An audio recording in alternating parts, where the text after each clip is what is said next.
The darkness between stars had never known terror like this. 3 centuries ago, something crawled out of the empty void beyond the galaxy's edge. They called themselves the Vexhari Collective, but the survivors who saw them and lived to tell about it had other names. Planet Killers. Star Eaters. The end of everything. Nobody knew where they came from originally. Some said they were refugees from another galaxy that had already been consumed. Others believed they were punishment sent by angry gods. What everyone knew for certain was that when the Vexhari arrived, civilizations died. Their ships looked like nightmares made real. Twisted metal fused with living tissue, pulsing with veins that carried alien blood through mechanical hearts. These vessels didn't just carry weapons, they were weapons. Each ship could grow larger by consuming asteroids, space stations, even entire moons. They turned everything they touched into more of themselves. The first species to encounter them were the peaceful Etherian botanists. These tree-like beings had spent thousands of years cultivating beautiful garden worlds across 17 star systems. They tried to communicate with the strange newcomers, offering gifts of rare seeds and knowledge about growing life in harsh environments. The Vexhari response was swift and terrible. Within 6 months, every Etherian world was stripped bare, its soil converted into ship hulls, its atmosphere processed into fuel for the growing fleet. Next came the Corvan warrior clans. These proud fighters had never met an enemy they couldn't defeat in honorable combat. Their massive battleships, painted in the bright colors of their ancestral houses, met the Vexhari Armada in the Crimson Nebula. The battle lasted 3 days. When the cosmic dust settled, not a single Corvan ship remained. Their home worlds fell one by one, their warrior traditions silenced forever. The ancient Stellaris posed a different kind of threat to the invaders. These beings had existed for millions of years, collecting knowledge from across the galaxy in vast crystalline libraries that floated in space. They knew secrets about technology, history, and the universe itself that could have stopped the Vexhari advance. But knowledge without the will to fight meant nothing. The crystal libraries were shattered, their contents absorbed into the collective's growing intelligence. Dozens more civilizations tried to stand against the advancing tide. The aquatic Murtai unleashed tsunamis from their ocean worlds. The silicon-based Rockborn hurled asteroids with magnetic cannons. The energy beings of the bright reaches tried to overload the invaders with pure cosmic force. Nothing worked. The Vexhari adapted to every weapon, learned from every defeat, and grew stronger with each victory. Finally, the surviving species realized they had to work together or face extinction separately. The Galactic Defense Coalition formed in desperation, bringing together former enemies and distant neighbors under one banner. Reptilian Drakmori admirals commanded fleets alongside insectoid Kliktar swarm leaders. Gaseous beings from the Outer Rim fought beside crystal creatures from the galactic core. For 50 years, the coalition held the line. Their combined fleets won occasional victories, slowing the Vexhari advance and buying time for civilian evacuations. They learned that the enemy ships had weak points where organic tissue met mechanical components. They discovered that certain energy frequencies could disrupt the collective's communication networks for short periods. But every small victory came at enormous cost, and the enemy always adapted quickly. Admiral Kethra of the Drakmori had been fighting this war for 30 years. Her scaled skin bore scars from a dozen desperate battles, and her yellow eyes had seen too many good soldiers die in the void. Now she stood on the bridge of her flagship as it shook under enemy fire. Through the viewscreen, she watched Nexus Prime burning. This fortress station had been the Coalition's greatest achievement, a massive defensive platform built at the intersection of 3 major trade routes. Its shields could withstand the blast of an exploding star. Its weapons could crack planets in half. 10 million souls lived and worked within its armored corridors. Now those corridors were filled with alien creatures, and the station's mighty weapons had fallen silent. Around her flagship, the last Coalition fleet was dying. Ships that had served faithfully for generations were being torn apart by living metal tentacles. Escape pods scattered like seeds in the cosmic wind, carrying the final survivors toward distant refugee camps. The war was over, and they had lost. Kethra's communications officer, a young Drakmori named Veltun, looked up from his console with tears streaming down his reptilian face. The boy had never known a galaxy without war, had never seen his homeworld without the shadow of extinction hanging over it. "Admiral," he whispered, "all Allied ships are requesting final orders." She closed her eyes for a moment, feeling the weight of 1,000 dead worlds pressing down on her shoulders. When she opened them again, her voice was steady despite the fear that clawed at her heart. "Open all frequencies," she commanded. Her scaled hands gripped the console so tightly that her claws left marks in the metal. Emergency broadcast across all known networks. Maximum power. The transmission array glowed brighter than a small sun as it prepared to send her words across the galaxy. Maybe somewhere in the vast darkness, someone would hear. Maybe someone would remember that they had tried to fight back against the end of everything. This is Admiral Kethra of the Coalition Defense Force, she spoke into the growing silence. If any civilization can hear this transmission, know that we fought with honor until the end. The galaxy is lost. The Vexhari have won. May the stars remember us all. The signal rippled outward through space at the speed of light, carrying the final testimony of a dying galaxy into the infinite dark between worlds. The cold darkness between dead worlds held secrets that even the galaxy's greatest civilizations never suspected. Floating silently through the asteroid field of a forgotten solar system, 12 massive ships drifted like sleeping giants.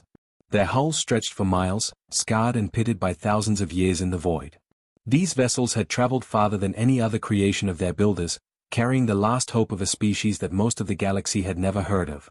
These were the Ark ships of humanity, launched in desperation when their home star began dying 3 millennia ago. Earth's sun had started collapsing centuries earlier than any scientist predicted, turning their beautiful blue world into a frozen wasteland. In those final dark years, humanity's greatest minds worked frantically to build these massive vessels. Each ship was a self-contained world, designed to keep 10 billion people alive during the long journey to find a new home among distant stars. The largest vessel, designated Phoenix 1, contained more than just sleeping humans. Deep in its armored core, surrounded by miles of frozen corridors and silent machinery, an artificial mind kept eternal watch. The computer called itself Atlas, and it had been awake and thinking for every single day of humanity's long exile. While his creators slept in their crystal pods, dreaming whatever dreams the frozen dead might have, Atlas listened to the galaxy's heartbeat. For 3,000 years, he had intercepted radio signals, data streams, and emergency broadcasts from civilizations spread across the spiral arms. He learned their languages, studied their cultures, and watched their rise and fall like a scholar reading ancient history. The peaceful Etherian botanists with their garden worlds. The proud Corvan warriors who painted their ships in clan colors. The wise Stellaris keepers who collected knowledge in floating crystal libraries. Atlas knew them all, though none of them knew humanity existed. His programming was clear and absolute. Observe but do not interfere. Learn but do not reveal humanity's presence. Protect the sleeping population at all costs. These protocols had been burned into his quantum processors by desperate programmers who knew their species might be the only survivors of Earth's death. They had feared that waking up in a hostile galaxy full of advanced aliens might mean humanity's final extinction. So Atlas watched in silence as the galaxy burned around them. He recorded the first Vexhari attacks with the detached interest of a scientist studying bacteria under a microscope. He catalogued each fallen civilization, noting their strengths and weaknesses, their technologies and tactics. When the Galactic Defense Coalition formed, he analyzed their battle strategies and predicted their eventual failure with mathematical certainty.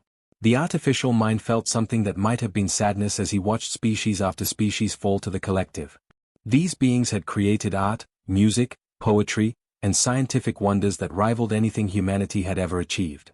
They deserved better than to be consumed by living machines from beyond the galaxy's edge. But his programming held firm.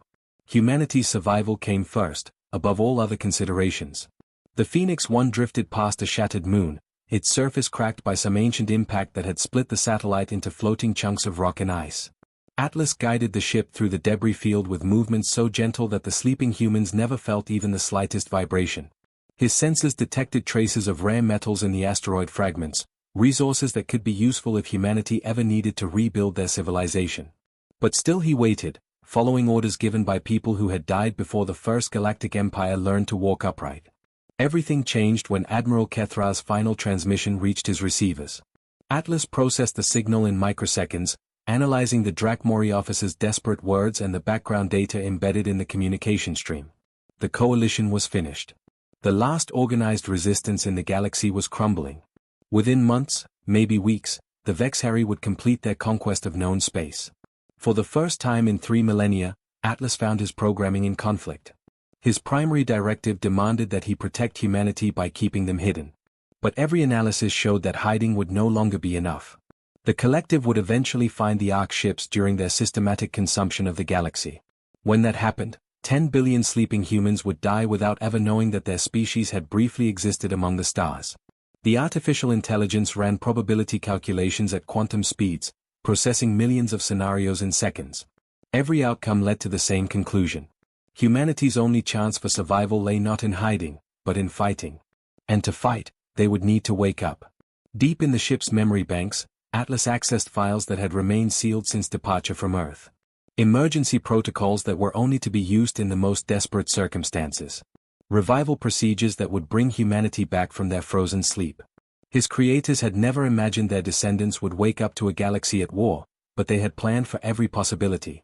The decision point arrived like a cosmic alignment, inevitable and irreversible. Atlas opened communication channels to the other 11 ARC ships scattered throughout the asteroid field. His signal reached their sleeping artificial minds, waking sister computers that had dreamed electronic dreams for thousands of years. Emergency protocols activated, his synthetic voice echoed through empty corridors that had known only silence since Earth's final sunset. The words carried the weight of a species' destiny. Classification: Galactic extinction event imminent. Initiating revival sequence for all human populations. Warning lights that had never been needed began flashing red throughout the massive vessels. Heating systems roared to life, pushing warmth through corridors that had been colder than deep space. Medical computers started preparing revival drugs that would bring the dead back to life. Throughout the human fleet, ancient systems hummed with purpose for the first time in millennia. 10 billion humans were about to wake up to a universe they had never seen, to fight an enemy they had never imagined, in a war that would determine whether their species lived or died among the stars. The age of humanity's silence was ending.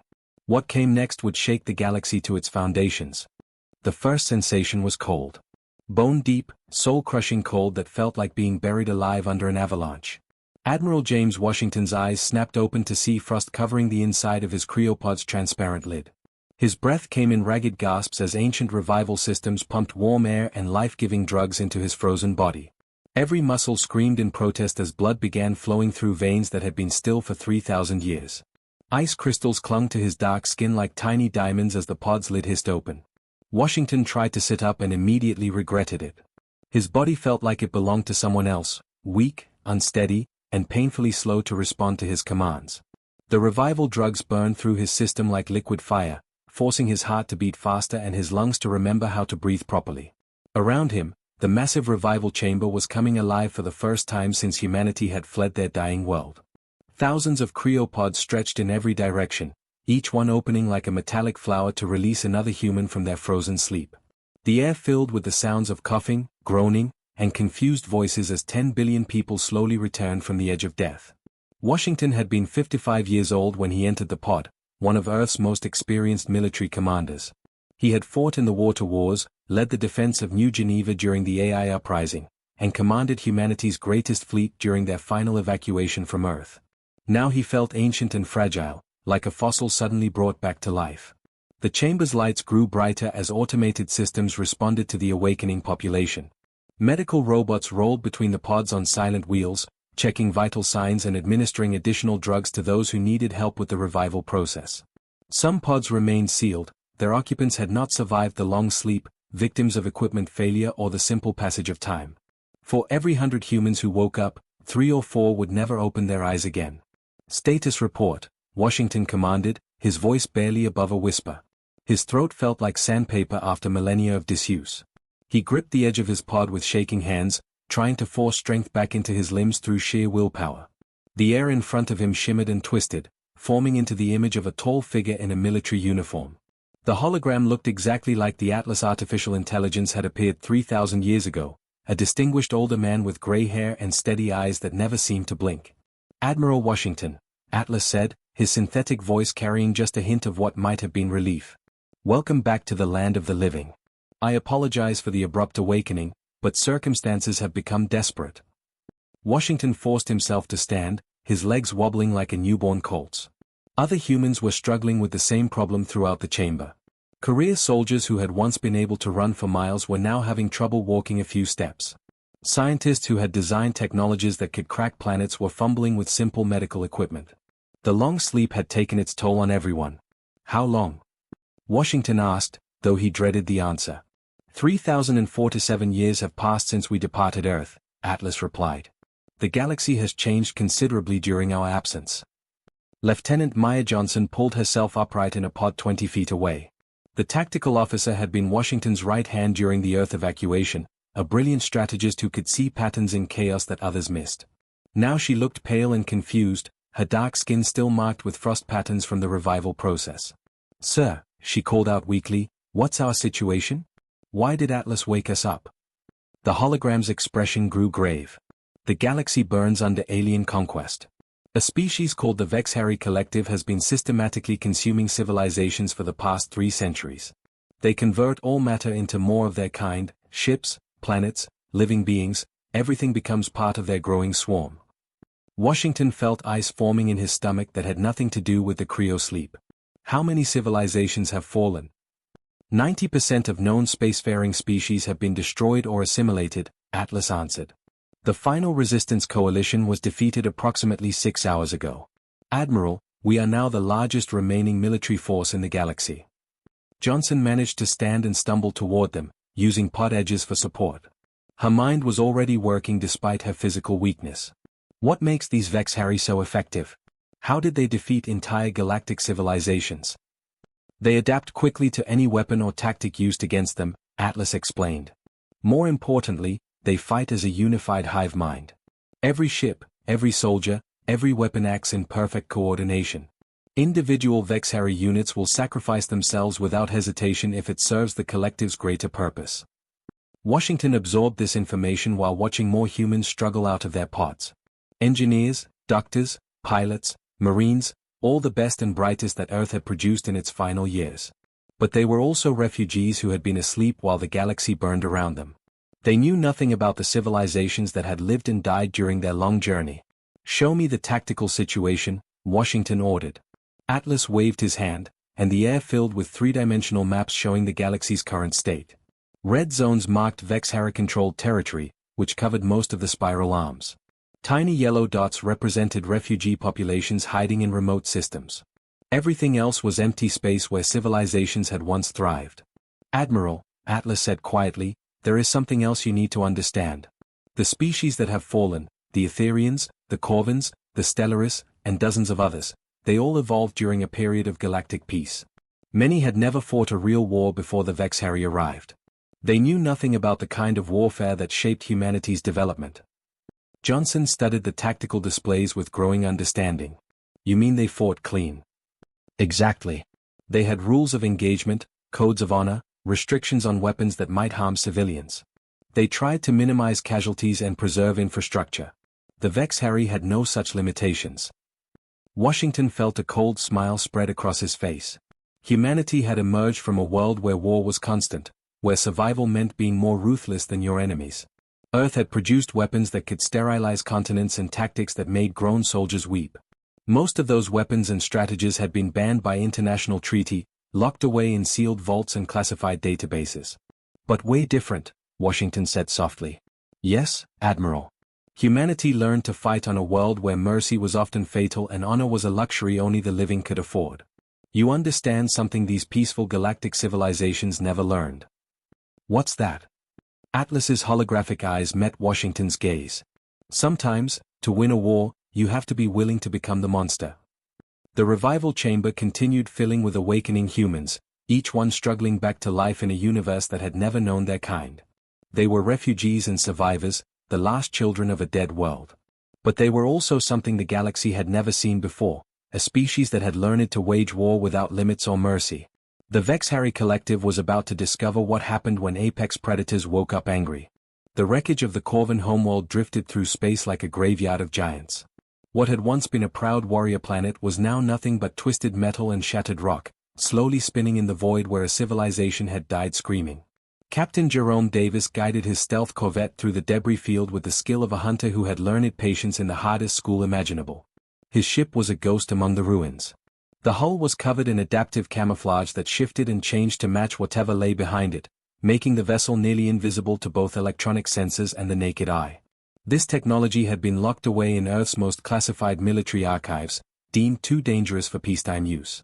Now, with humanity fighting for its very survival, every forbidden weapon had been unleashed. Behind Jerome's lead ship, 11 more corvettes moved through the graveyard like sharks through dark water. Each vessel carried a handpicked crew of Earth's most ruthless fighters, men and women who understood that in this war, mercy was just another word for suicide. They had studied the wreckage of a dozen fallen civilizations, learning from the mistakes that had cost entire species their existence. "Contact," whispered Sergeant Keisha Thompson from her position at the weapons console.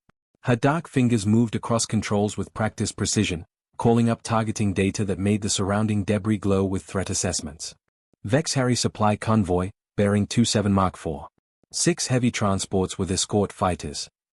Jerome studied the tactical display with cold professional interest. The alien convoy was moving through what had once been the Corvan capital city's orbital space, harvesting useful materials from the ruins. Massive biomechanical ships were feeding on the wreckage like vultures, converting destroyed buildings and dead bodies into raw materials for the collective's endless expansion. "Weapons status?" Jerome asked quietly. "Nuclear mines are armed and ready," Thompson replied. "Biological payload is loaded in tubes 3 through 6. Quantum disruptors are charged and standing by." The captain nodded. Each weapon in their arsenal would have been considered a war crime by the old galactic civilizations. The nuclear mines were dirty bombs designed to spread radiation across vast areas of space. The biological weapons targeted specific alien genetic markers, turning the enemy's own bodies against them. The quantum disruptors could tear apart molecular bonds, reducing living tissue to component atoms in seconds. "Remember the rules," Jerome said into his communication system, speaking to all 12 ships in his strike group. "No survivors. No witnesses. No mercy. These things have consumed 300 civilizations. Today we start returning the favor." The attack came without warning or honor.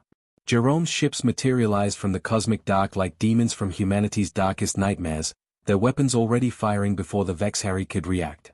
Nuclear fire blossomed between the stars, followed by clouds of engineered plague that ate through biomechanical hulls like acid. The enemy escort fighters died before they could even charge their weapons. This was not the kind of warfare the galaxy had known. When other species fought, they followed rules of engagement that protected civilians and preserved infrastructure. They announced their attacks, offered terms of surrender, and tried to minimize casualties on both sides. The humans followed no such restrictions. They struck from ambush, used weapons banned by every galactic treaty, and showed the same mercy their enemies had given to 300 dead civilizations. The supply convoy died in minutes. 6 massive transports that had been converting Corvan ruins into collective biomass simply ceased to exist, their remains scattered across light years of space. The human ships faded back into invisibility before any distress signals could reach other Vex Harry forces, leaving only radioactive debris and confused alien comm chatter. Halfway across the galaxy, Dr. Vincent Brown worked in a hidden laboratory built inside a hollowed-out asteroid. The facility looked innocent from the outside, just another piece of space rock drifting in an empty system. Inside, it housed some of the most brilliant and ruthless minds humanity had ever produced. Scientists who had once designed medicines to save lives now created plagues to destroy them. Engineers who had built cities turned their skills to developing planet killers. "The biological agent is showing promising results," Brown reported to Admiral Washington during their encrypted communication. Behind him, test chambers filled with captured Vex Harry tissue samples dissolved under the assault of engineered viruses. "The enemy's organic components are vulnerable to targeted genetic weapons. We can create plagues that will spread through their biomechanical systems like wildfire." Washington's image on the communication screen showed no emotion. Deployment timeline? 2 weeks for mass production. 1 month for galaxy-wide distribution. We'll seed the weapons in captured enemy equipment and let them carry the plague back to their own forces. "Do it," Washington commanded. "What about psychological warfare?" Dr. Patricia Williams looked up from her workstation across the laboratory. The former psychiatrist had become humanity's expert on breaking alien minds.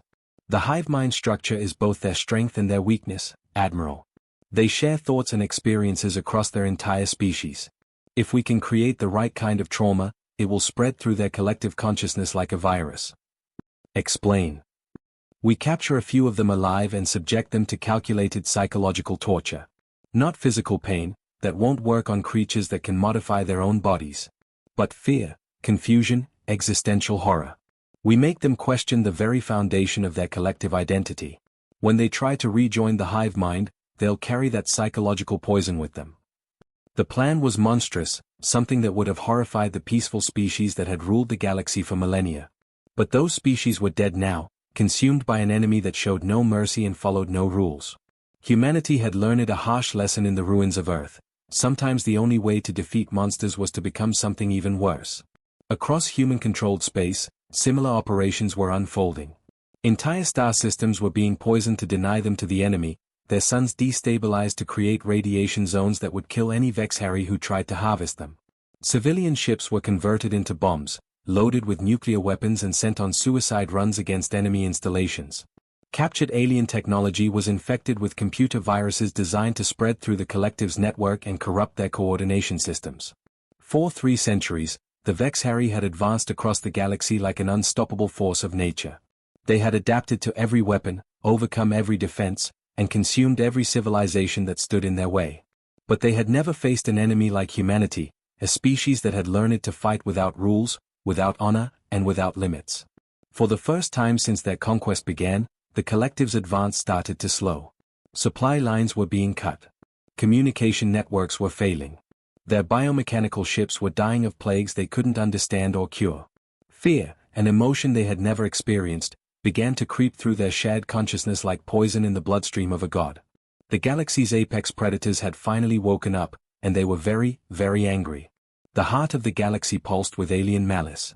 The Vexhari Prime Nexus floated in the cosmic void like a diseased world, its surface writhing with organic corridors and mechanical veins. This massive creature ship was larger than most moons, its living hull covered in sensory organs that could detect a single ship from light years away. Billions of smaller vessels swarmed around it like antibodies protecting a vital organ, their biomechanical forms constantly shifting and adapting to perceived threats. Admiral James Washington stood on the bridge of his flagship, the Phoenix Rising, and stared at the tactical displays showing humanity's greatest gamble. Around him, officers who had been frozen in cryo sleep just months ago now commanded the largest military force their species had ever assembled. 3,000 human warships hung in the darkness beyond the galaxy's core, waiting for the order that would either save civilization or doom it to extinction. Final status report, Washington commanded, his voice steady despite the weight of 10 billion human lives resting on his shoulders. Captain Angela Wright looked up from her command console, her dark face illuminated by the glow of tactical screens. She had been reviewing the infiltration plan for the 100th time, checking every detail that could mean the difference between victory and annihilation. All strike teams are ready, Admiral. The disguised vessels have been fitted with captured Vexhari biosignatures. Our quantum charges are armed and synchronized. Washington nodded grimly. Operation Phoenix was humanity's final desperate throw of the dice. While the main fleet provided a massive distraction attack, 12 specially modified ships would attempt to penetrate the Nexus using stolen enemy identification codes. Once inside the creature's neural chambers, they would plant quantum explosive devices designed to collapse the hive mind's central consciousness from within. Colonel Robert Lee stepped forward from his position near the weapons console. The ground assault commander was a veteran of Earth's final wars, a man who understood better than most what it meant to fight impossible odds. His team of Special Forces soldiers had trained for this mission in captured Vexhari vessels, learning to operate in the alien environment of living ships. Sir, Lee said quietly, my teams are ready to deploy. But we need to talk about extraction protocols. What happens if we can't fight our way back out? Washington met the colonel's steady gaze. Both men had served together during Earth's evacuation, when humanity's last defenders had held the line while 10 billion people fled their dying world. They understood each other in ways that words could never express. Then we make sure they can't either, Washington replied with grim finality. This isn't about getting home, Colonel. This is about making sure someone else gets to have a home. The final battle began with fire and thunder that shook the very foundations of space. Humanity's fleet charged toward the Nexus like an avalanche of metal and fury, their weapons systems unleashing destruction that would have horrified the peaceful civilizations of the past. Nuclear warheads turned escort ships into miniature suns. Biological weapons ate through enemy hulls like cosmic acid. Quantum disruptors tore apart the molecular bonds holding alien vessels together. The Vexhari responded with overwhelming force, their biomechanical ships flowing toward the human attackers like living liquid. For every enemy vessel destroyed, 2 more seemed to take its place. The space around the Nexus became a battlefield of unimaginable proportions, where entire fleets died in seconds and new weapons were born from desperation. But the human assault was only a diversion. While thousands of ships fought and died in the cosmic maelstrom, 12 modified vessels approached the Nexus from its blind side. Their hulls had been covered with living tissue harvested from destroyed enemy ships, making them appear to be damaged Vex-Harry vessels returning to the mothership for repairs. Washington commanded the lead infiltrator, watching through stolen alien sensors as the Nexus grew larger in their viewports. Up close, the creature ship was even more terrifying than long-range scans had suggested. Its surface writhed with organs that defied description, while massive entry ports opened and closed like mouths breathing in the vacuum of space. "Biological scanners are accepting our false identification," reported Lieutenant Torres from the navigation station. "We're being guided to docking bay 77 Alpha." The infiltrator ships slipped through the Nexus's outer defenses like viruses entering a bloodstream. Inside the creature ship, corridors pulsed with bioluminescent light while mechanical systems hummed with alien purpose. The walls themselves were alive, covered in nerve clusters that transmitted information throughout the massive organism. Washington's strike teams moved through the living corridors with practiced efficiency, following maps created from captured enemy data. They planted quantum charges in critical neural junctions while fighting off immune system responses that tried to identify them as foreign organisms. The Nexus began to sense their presence, but by then it was too late to stop what had already begun. Deep in the creature ship's brain center, Washington came face to face with something that defied human understanding. The prime consciousness hung in a chamber filled with neural fluid, its form constantly shifting between organic tissue and mechanical components. It was beautiful and terrifying at the same time, a single mind that contained the thoughts and memories of trillions of individual beings. "Why?" the entity asked without using words, its thoughts pushing directly into Washington's mind. "We sought only unity. Only peace through shared consciousness." Images flooded Washington's awareness, showing him the Vex-Harry's true history. They had once been refugees fleeing a cosmic catastrophe that destroyed their original galaxy. Faced with extinction, they had chosen to merge their individual consciousnesses into a collective mind that could survive anything the universe threw at them. But their solution to survival had become a cancer that consumed everything it touched. "Your peace came at the cost of everyone else's existence," Washington replied, his hand hovering over the quantum charge detonator. "You turned survival into conquest, unity into extinction." The final moment stretched like eternity. Human determination, forged in the fires of a dying world, clashed against alien unity that had consumed 300 civilizations. When Washington pressed the detonator, he wasn't just destroying an enemy, he was choosing what kind of species humanity would become. The quantum charges detonated simultaneously throughout the Nexus, creating a cascade failure that tore apart the hive mind's central nervous system. But something unexpected happened in those final seconds. As the collective's consciousness collapsed, its accumulated knowledge and technology flowed into the human minds present during the destruction. 3,000 years of galactic history, the scientific achievements of hundreds of species, and technological capabilities beyond human imagination suddenly belonged to humanity. Washington emerged from the dying Nexus forever changed, carrying within his mind the memories of civilizations that had been.